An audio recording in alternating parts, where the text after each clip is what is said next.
നമ്മളപ്പോൾ services on internet എന്ന് പറയുന്ന ടോപ്പിക്കാണ് ഡിസ്കസ് ചെയ്തുകൊണ്ടിരുന്നത്. അപ്പോൾ അതിൽ നമുക്ക് വേൾഡ് വൈഡ് വെബ് നമ്മൾ പഠിച്ചു, എന്താണെന്ന് പഠിച്ചു.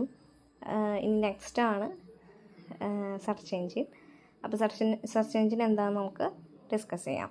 നമ്മൾ എന്താണ് വേൾഡ് വൈഡ് വെബ് എന്നൊക്കെ നമ്മൾ പറഞ്ഞു അല്ലേ. അപ്പോൾ ഇന്നത്തെ ക്ലാസ്സിൽ നമ്മൾ അതിൻ്റെ ബാക്കിയാണ് നോക്കുന്നത്.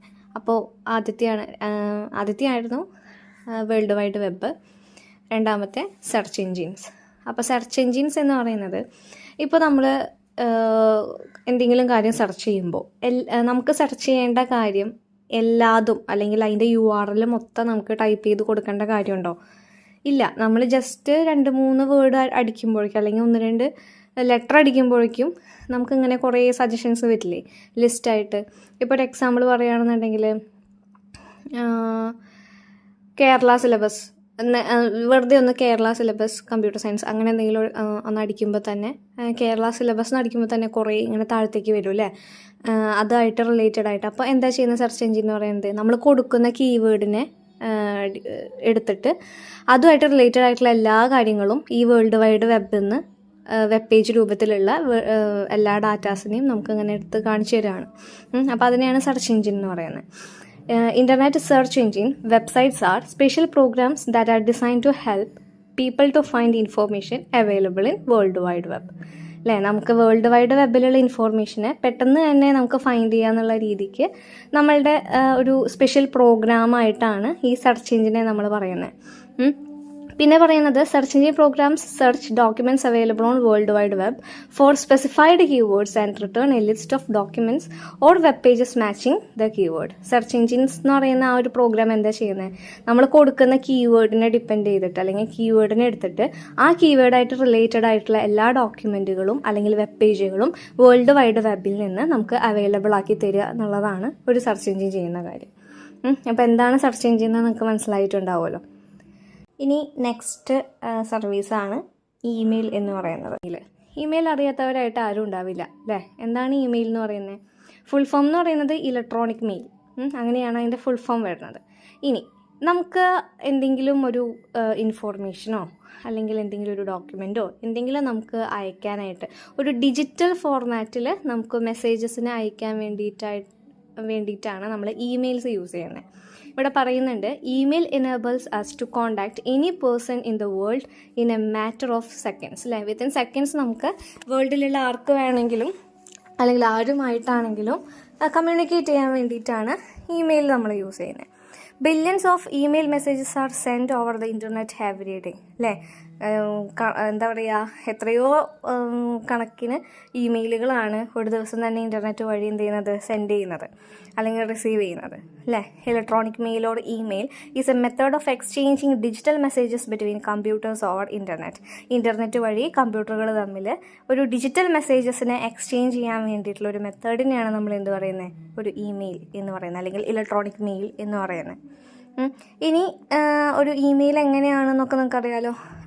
നമ്മളുടെ ഇവിടെ ഒരു ഇമെയിൽ എങ്ങനെയാണെന്ന് ഇപ്പോൾ ഒരു എക്സാമ്പിൾ തന്നിട്ടുണ്ട്, ncrtkerala@gmail.com അല്ലേ. ഈ ഒരു രൂപത്തിലായിരിക്കും നമ്മൾ ഇമെയിൽ ഉണ്ടാവുക.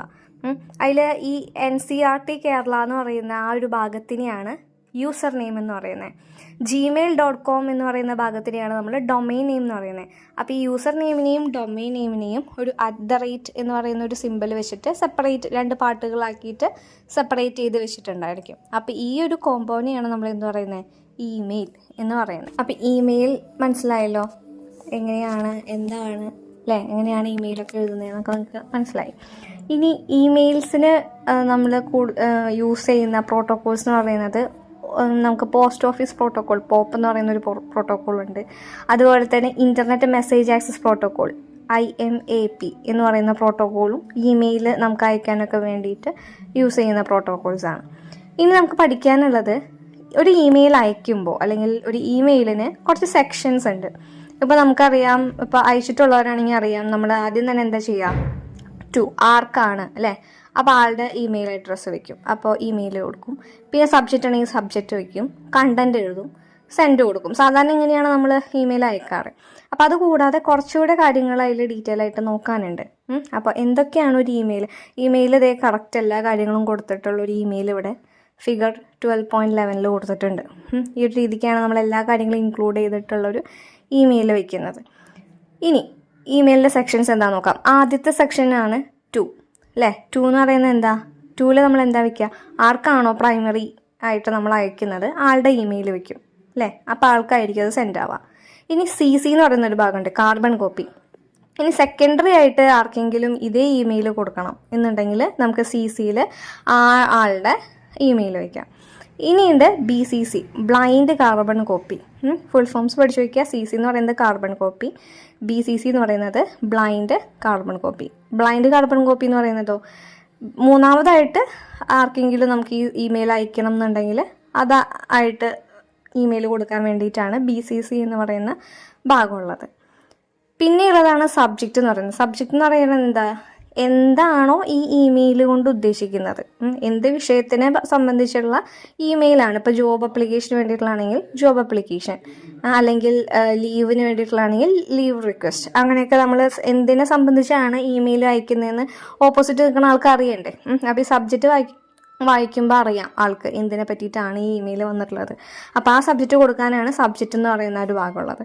പിന്നെയുള്ളതാണ് കണ്ടൻറ്റ് അല്ലേ. കണ്ടൻറ്റിൽ എന്താ നമ്മൾ എഴുതുക? നമുക്ക് എന്താണോ ആളെ അറിയിക്കാനുള്ള കാര്യങ്ങൾ അത് നമ്മൾ എഴുതുന്നു, സെൻഡ് ചെയ്യുന്നു. അപ്പോൾ ഇത്രയും കാര്യങ്ങളാണ്, ഇത്രയും സെക്ഷൻസാണ് ഒരു ഇമെയിലിനുള്ളത്. 2, CC, BCC, സബ്ജക്റ്റ്, അതുപോലെ തന്നെ കണ്ടൻറ്റ്. ഇനി എങ്ങനെയാണ് ഒരു ഇമെയിലിൻ്റെ വർക്കിംഗ് എന്ന് പറയുന്നുണ്ട്. Working of email. ആദ്യം നമ്മളൊരു സെൻഡർ ഒരു ഇമെയിൽ അയക്കുമ്പോൾ അത് വെബ് മെയിൽ വഴി എവിടെ എത്തും? ഇമെയിൽ വെബ് മെയിലിൻ്റെ സെർവറിലെത്തും. ആ സെർവറിൽ നിന്ന് പിന്നെ അതെന്ത് ചെയ്യും അല്ലേ, എവിടെയാണ് ഡെസ്റ്റിനേഷൻ അല്ലെങ്കിൽ ആർക്കാണത് റിസീവ് ചെയ്യേണ്ടത് എന്നുള്ള ആ ഒരു ലൊക്കേഷൻ കണ്ടുപിടിച്ചിട്ട് ആ ഒരു റെസിപ്പിയൻ്റെ മെയിൽ ബോക്സിലേക്ക് എത്തും. അവിടെ ഒരു സെർവർ ഉണ്ടായിരിക്കും, ആ സെർവറിലേക്ക് എത്തും. എന്നിട്ട് അവിടെ നിന്നാണ് നമ്മളുടെ ആർക്കാണോ അത് കിട്ടേണ്ടത് അല്ലേ, റെസിപ്പിയൻ്റ് ആരാണോ അവരുടെ ഇമെയിലിൽ അത് പോയി കിടക്കും, വെബ് മെയിലിൽ അത് പോയി കിടക്കും. അത് കഴിഞ്ഞിട്ട് ആളത് റീഡ് ചെയ്യും.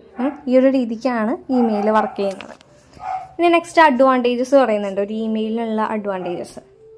ഒന്നാമത്തെയാണ് സ്പീഡ് അല്ലേ. നമ്മൾ അയക്കുന്ന അപ്പം തന്നെ അത് റെസിപ്പിയന്റിന് എത്തുന്നുണ്ട്, വിത്തിൻ സെക്കൻഡ്സ് അത് എത്തുന്നുണ്ട്. അപ്പോൾ സ്പീഡ് ഒരു അഡ്വാൻറ്റേജ് ആണ്. പിന്നെ ഈസി ടു യൂസ് അല്ലേ. അധികം നമുക്ക് നോളജൊന്നും വേണ്ട, ഒരു കമ്പ്യൂട്ടർ ഈസി ആയിട്ട് ഹാൻഡിൽ ചെയ്യാൻ പറ്റുന്ന ഒരാൾക്ക് ഇമെയിൽ അയക്കാവുന്നതേ ഉള്ളൂ.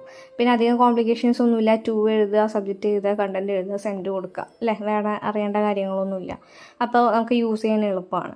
പിന്നെ പറയുന്നത് പ്രൊവിഷൻ ഓഫ് അറ്റാച്ച്മെൻറ്റ്സ്.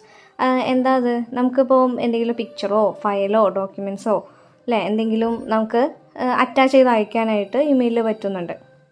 അതിനുള്ള ഓപ്ഷൻ നമുക്ക് ഇമെയിൽ തരുന്നുണ്ട്. അപ്പോൾ അതും ഒരു അഡ്വാൻറ്റേജ് ആണ്. പിന്നെ എൻവിയോൺമെൻറ്റ് ഫ്രണ്ട്ലി അല്ലേ. നമുക്ക് വേറെ പേപ്പർ ആയിട്ട് നമുക്ക് വേറെ ഒരു യൂസും ഇല്ല. ഒക്കെ ഡിജിറ്റലായിട്ടുള്ളതുകൊണ്ട് തന്നെ നമുക്ക് എന്താണ് എൻവിയോൺമെൻറ്റ് ഫ്രണ്ട്ലിയാണ്. നമ്മുടെ പരിസ്ഥിതിക്ക് ദോഷമില്ലാത്ത രീതിക്കൊക്കെയാണ് നമ്മൾ ഇമെയിൽ യൂസ് ചെയ്യുന്നത്. കാരണം പേപ്പറൊക്കെ യൂസ് ചെയ്യുമ്പോൾ എന്താ പറയുക, നമുക്കറിയാം മരങ്ങളിൽ നിന്നാണ് പേപ്പേഴ്സൊക്കെ ഉണ്ടാക്കുന്നതെന്നറിയാം. അപ്പോൾ എൻവിയോൺമെൻറ്റ് ഫ്രണ്ട്ലിയാണ്.